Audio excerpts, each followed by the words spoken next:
नमस्कार। Housewife story teller में आपका स्वागत है। तो आइए सुनते हैं स्निग्धा श्रीवास्तव द्वारा लिखी गई कहानी 2 टके की लड़की। कहानी शुरू करने से पहले आप लोगों से विशेष अनुरोध कि मेरे चैनल को लाइक करिए, शेयर करिए और सब्सक्राइब करिए। तो चलिए कहानी की शुरुआत करते हैं। कहीं फिर से कपिल को बुखार न चढ़ आया हो। पता नहीं समय पर खाना खाया होगा या नहीं, दवा ली भी होगी या नहीं। बिन्नी ने समय से आकर झाड़ू पोछा बर्तन किया होगा अथवा नहीं। ऐसी तमाम चिंताओं से घिरी कांता कचहरी के कामों को अपने असिस्टेंट को सौंपकर समय से 2 घंटे पूर्व ही कोर्ट से भागते दौड़ते घर पहुंची। कॉल बेल का बटन दबाते ही बिन्नी ने दरवाजा खोला। बिन्नी की लाल लाल सूजी आंखें, बिखरे से अस्त व्यस्त बाल देखकर कांता क्षण भर को चौंकी। इसकी हालत को क्या हुआ? चेहरा क्यों उतरा हुआ है? मन की बात प्रश्न बनकर आंखों में आ जमी। क्या बात है बिन्नी, क्या हो गया तुम्हें? पर बिन्नी निरुत्तरित सी खड़ी रही। फिर कपकपाते हाथों से अपनी चुन्नी से आंसू पोंछती हुई एकाएक सुबकती हुई फुर्ती से बाहर निकल गई। बिन्नी, ए बिन्नी सुन तो। कांता ने आवाज दी, पर कांता की निरंतर पुकार पर भी नहीं रुकी वह। इसे क्या हुआ अचानक? इस तरह का व्यवहार तो कभी नहीं करती। बड़बड़ाती हुई कांता बेडरूम में पहुंची। बेडरूम से अटैच बाथरूम से तेज शावर की आवाज के साथ कपिल की गुनगुनाहट से वह समझ गई कि कपिल नहा रहे हैं। पर एकाएक बिस्तर पर नजर पड़ते ही जैसे वह जड़ हो गई। बिस्तर पर फैले कपिल के कपड़े और अस्त व्यस्त चादर की सिलवटें स्पष्ट इंगित कर रही थी कि यहाँ क्या घटित हुआ है। क्षण भर को कांता का शरीर इस अनअपेक्षित दृश्य से मूर्त हो गया। हृदय मानो धड़कना भूल रहा हो।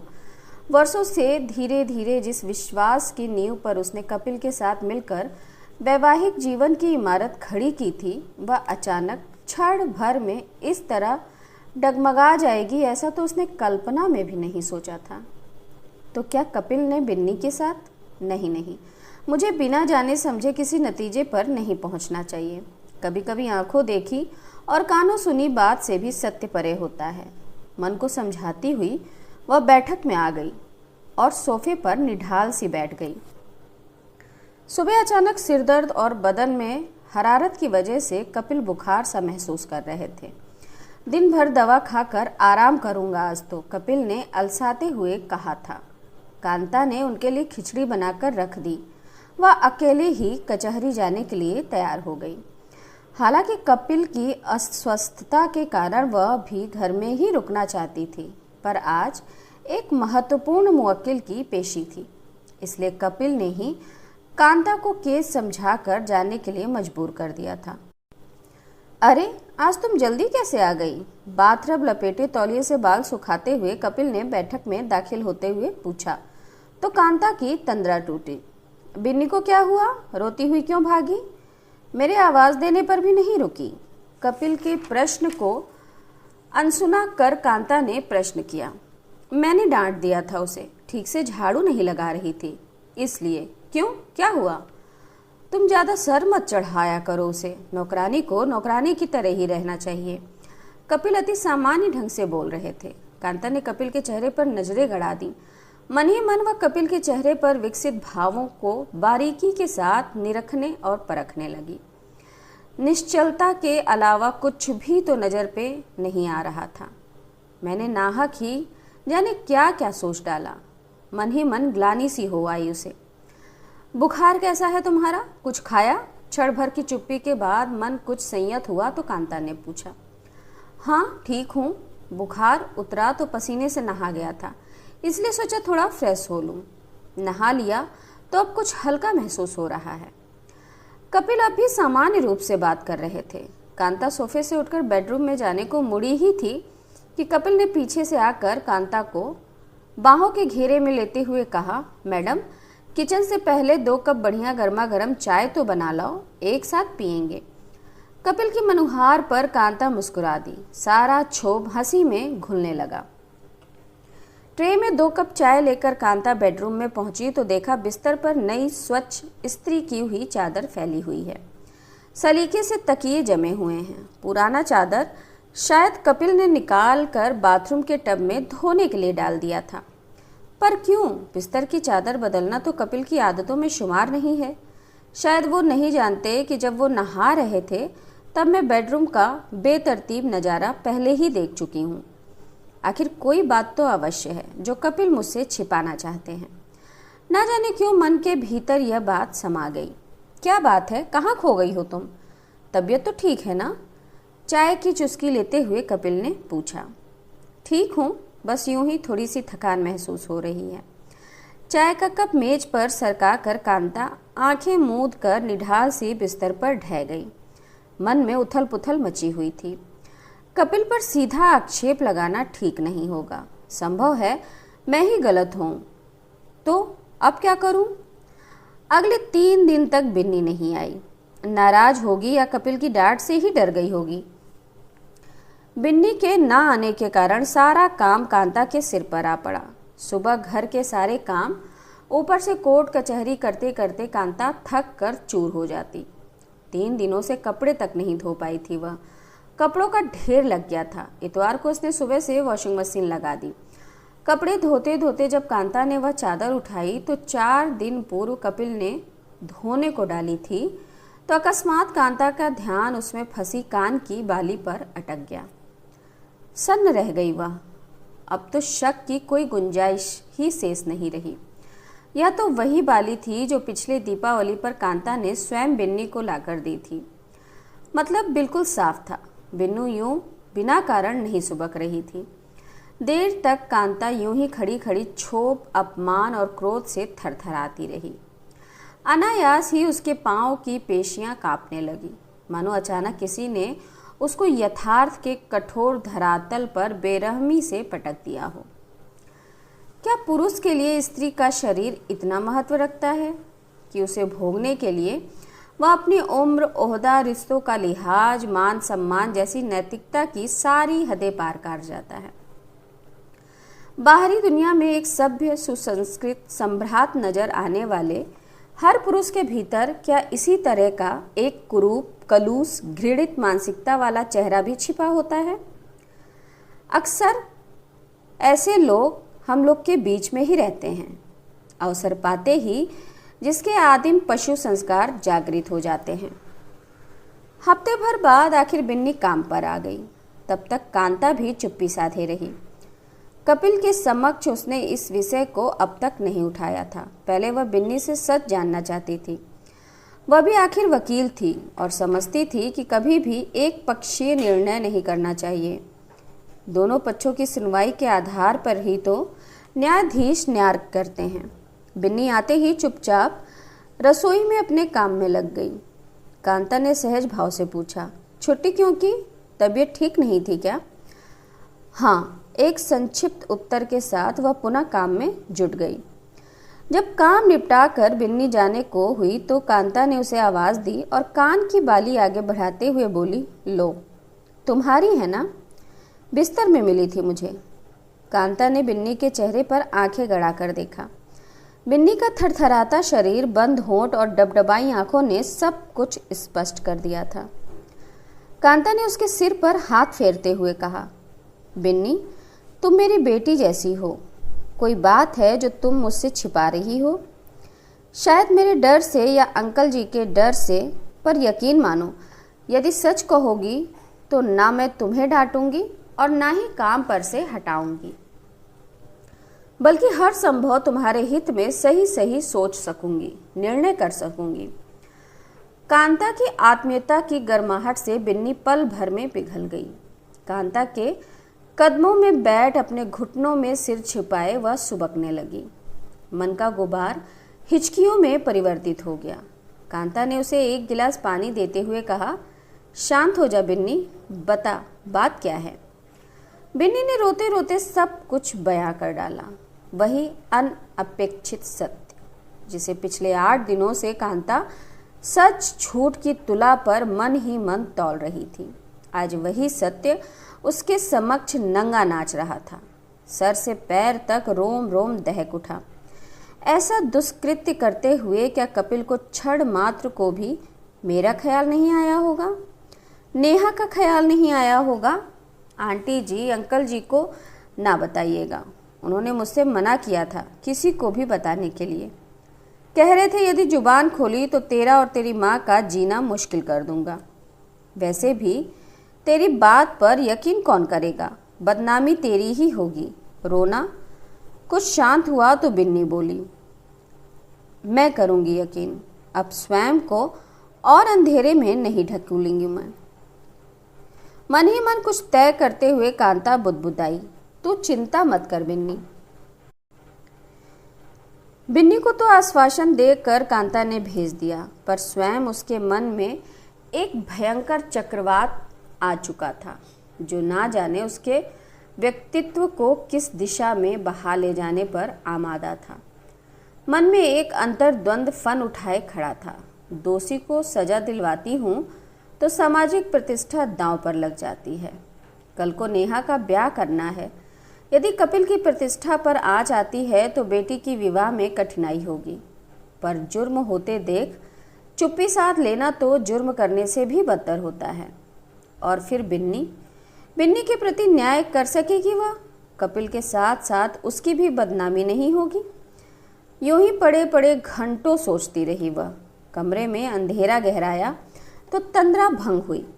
मुंह धोकर पूजा घर में धूप अगरबत्ती जला आई। एक कप चाय बनाकर बैठक में आ गई। कपिल किसी कार्य से शहर के बाहर गए थे। उनके आने पर क्या कहेगी वह, कैसे कहेगी? आज तक कभी ऐसी स्थिति नहीं आई थी उनके बीच। पूरी रात कांता के मन में अंतर्द्वंद चलता रहा। सुबह उठी तो सिर कुछ भारी था, पर मन हल्का हो चुका था। कपिल के आते ही उनसे उनका गुनाह कबूल करवाऊंगी। आंखों के सामने बिन्नी से क्षमा मांगने को कहूंगी। सामाजिक प्रतिष्ठा पर आँच नहीं आएगी और क्षमा से गुनाह का भार भी कम हो जाएगा। कांता मन ही मन तय कर चुकी थी। तुम्हारा दिमाग तो खराब नहीं हो गया है? कांता की बात सुनकर ही कपिल उत्तेजित हो गए। कांता का आक्षेप सही था, कलेजे पर वार कर गया था, परंतु दंभ उभर आया। 2 टके की लड़की के सामने माफी मांगू? अरे मैं जानता हूं ऐसी लड़कियों को, जाने किस किस के साथ ऐश कर चुकी होंगी। इतनी भोली नहीं है जितना तुम उनको समझ रही हो। कपिल बौखला कर बोले। हाँ कपिल, दोस्त तो मेरी समझ का ही है, तुम्हें भी मैं अब तक कहाँ समझ पाई थी। स्वर भर्रा गया।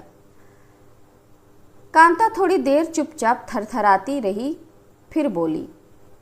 किसी तरह पूरा मनोबल जुटाकर उसने बोलना शुरू किया। माना वह भोली नहीं है, पर इसका अर्थ यह तो नहीं कि तुम्हें उसका फायदा उठाने का अधिकार मिल गया। अपराध तो तुमसे हुआ है, फिर माफी मांगने में हर्ज ही क्या है? आखिर अपनी नेहा जैसी है वो, कम से कम जीवन भर की आत्मग्लानि से मुक्ति तो पा लेंगे हम, और बात यहीं खत्म हो जाएगी। वरना उफ कांता, वरना क्या? और कैसी आत्मग्लानि? क्या बेकार की बातें करती हो? कपिल झल्लाकर बोले। मैंने कोई जानबूझकर या सोच समझकर नहीं किया ये सब। भावावेश में अपने आप पर काबू नहीं रख सका। बस बेवजह तूल देने की बजाय बेहतर होगा कि तुम भी इस बात को यहीं खत्म कर दो। कल से बिन्नी की जगह कोई और लड़की रख लेना काम पर। वह रुखाई से झाड़ते हुए अपने कमरे में चले गए। वर्षों बाद कपिल के इस रूप से भी परिचित होना पड़ेगा, ऐसा तो सोचा ही नहीं था कांता ने। क्षोभ और अपमान से आंखें आंसुओं से भर गईं। पर जीवन यहाँ कहाँ रुकता है? जीवन किसी के लिए नहीं रुकता है। बिन्नी गई तो कोई और आ जाएगी काम पर। दिन रात उसी ढर्रे पर गुजरने लगे। बस फर्क था तो इतना कि कपिल व कांता के रिश्तों में अब तो वो बात नहीं रही थी जो पहले रहा करती थी। वॉट? उस 2 टके की लड़की की इतनी हिम्मत कि थाने पहुंच जाए और रिपोर्ट दर्ज कराए? हाँ, थानेदार कौन है वहाँ? पता करो। ठीक है, तुम फ़ोन कर थाने में दे देना। कपिल फ़ोन पर किसी से बात कर रहे थे। कांता समझ रही थी कि किस 2 टके की लड़की की बात हो रही है, पर चुप रही। इस विषय पर उसने कपिल से बहस ना करने की कसम खा ली थी। अगले दिन थाने से फ़ोन आया। कांता ने ही रिसीव किया था। मिस्टर कपिल अग्रवाल जी से बात कर सकता हूँ? मैं इंस्पेक्टर सिन्हा बोल रहा हूँ। कांता ने कपिल को बुला दिया। वह पुनः अपने कामों में लग गई, पर कान कपिल की बातों पर ही लगे हुए थे। यह इंस्पेक्टर बोलिए, मैं कपिल बोल रहा हूँ। हाँ हाँ जानता हूँ, इनका अपना तो कोई स्टेटस होता नहीं है। नामी गिरामी लोगों पर कीचड़ उछाल कर पैसे ऐंठना तो इनके खून में ही होता है। Oh no, I am not worried. जब तक आप हैं हमें चिंता करने की क्या आवश्यकता। ओके इंस्पेक्टर, किसी दिन तशरीफ लाइए, हमें भी सेवा का मौका मिल जाएगा। हंसते हुए कपिल ने रिसीवर रखा तो अनायास ही उसकी नज़रें कांता से जा मिली, जो गहरी नज़रों से उन्हीं को देख रही थी। एक विद्रूप सी हंसी कपिल के चेहरे पर फैल गई। गर्दन झटक कर वह अपने कमरे में चले गए। वर्षों से कपिल के व्यक्तित्व के इंद्रधनुषी रंग ही तो देख पाई थी वह अब तक, पर यह काला रंग भी उन्हीं के व्यक्तित्व का हिस्सा है, जानकर मन घृणा से भर गया। 2 दिन बाद पता चला कि नारी मुक्ति संगठन की महिलाओं ने थाने पर धरना दिया है।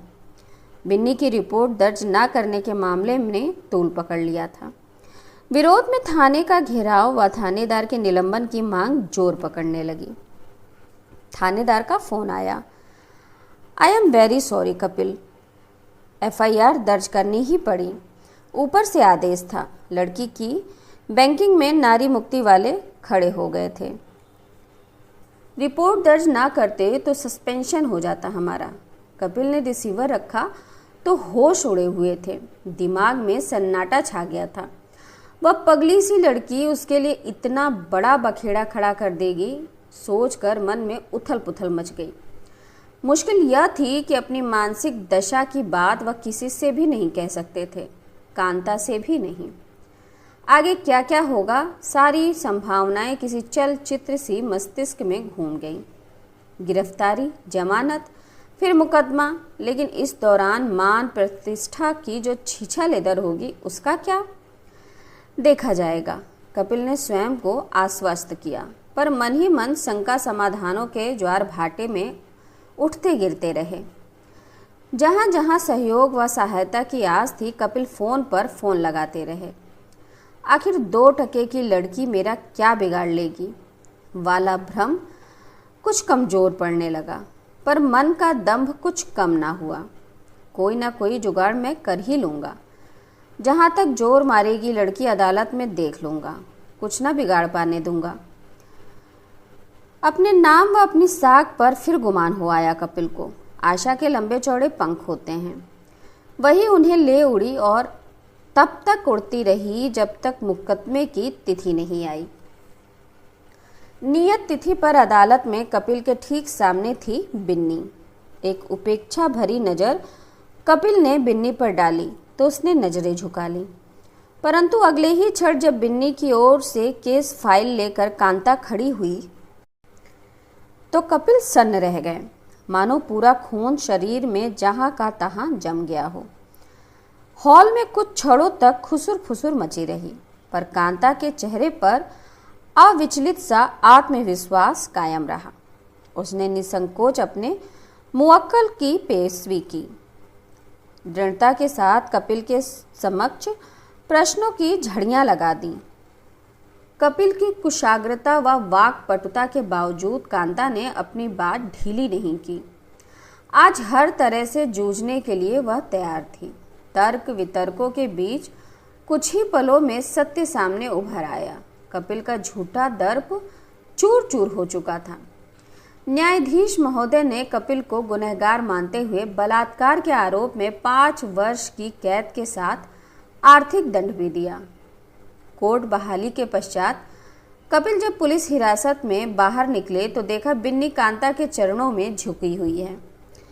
आप ना होती आंटी जी तो मैं यह सब कुछ कैसे कर सकती थी। मैं ये सब कभी नहीं कर पाती। कांता स्नेह से बिन्नी के सिर पर हाथ फेर रही थी। कपिल पर नजर पड़ते ही कांता चलकर उनके करीब आ गई। मुझे माफ करना कपिल। आंखों में नमी उभर आई। खुलकर तुम्हारा विरोध करूं ऐसी मंशा नहीं थी मेरी।